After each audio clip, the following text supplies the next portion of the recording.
Good morning. Our gospel story today tells us that after Jesus was resurrected, a week later he returns to his disciples to say, "Here I am, and now I need you to go and spread my message."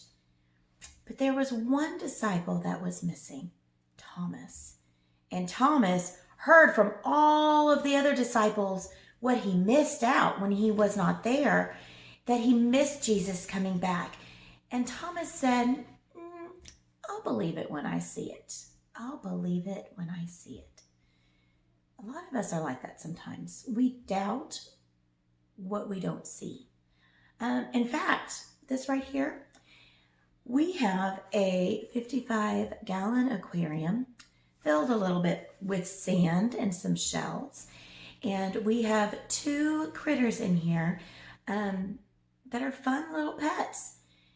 But we don't ever see them, ever. They are nocturnal, so they only come out at night. And they molt quite often, which means they dig down into the sand and they shed their shell. They grow a little bit bigger and they come and find another shell. So what do we have in this aquarium? Hermit crabs.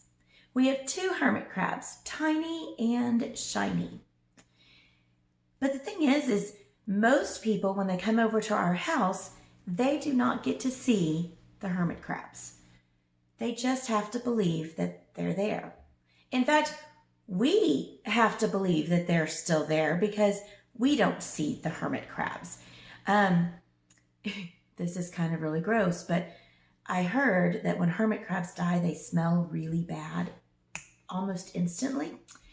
And so I just open the container and I do a sniff check every so often to make sure that the hermit crabs, shiny and tiny, are indeed still alive.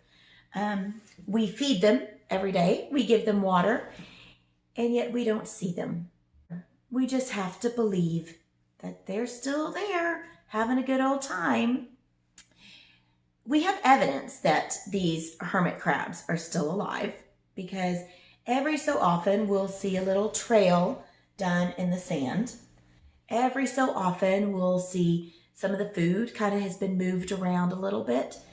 And if I come up at like 1 or 2 in the morning, sometimes I can see them actually out and about. But for the most part, I just believe that they're there.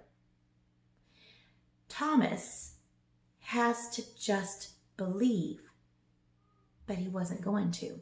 He wanted to see for himself. He wanted to put his hands in the holes in Jesus' hand.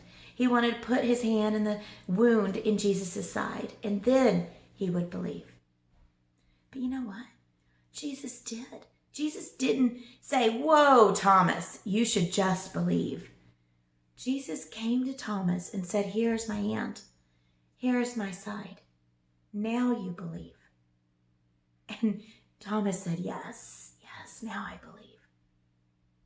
And while we don't have that opportunity that Thomas has, Jesus tells us, "Blessed are those that believe without seeing."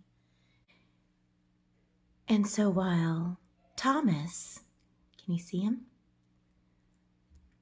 So while Thomas had the opportunity to put his hand in Jesus' wounds, Jesus says, blessed are those who believe without seeing. And this right here is my hermit crab. Do you see him?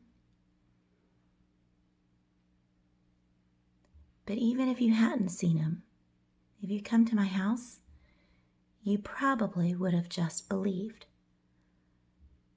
Blessed are those who believe without seeing. Say amen, Tiny. Amen.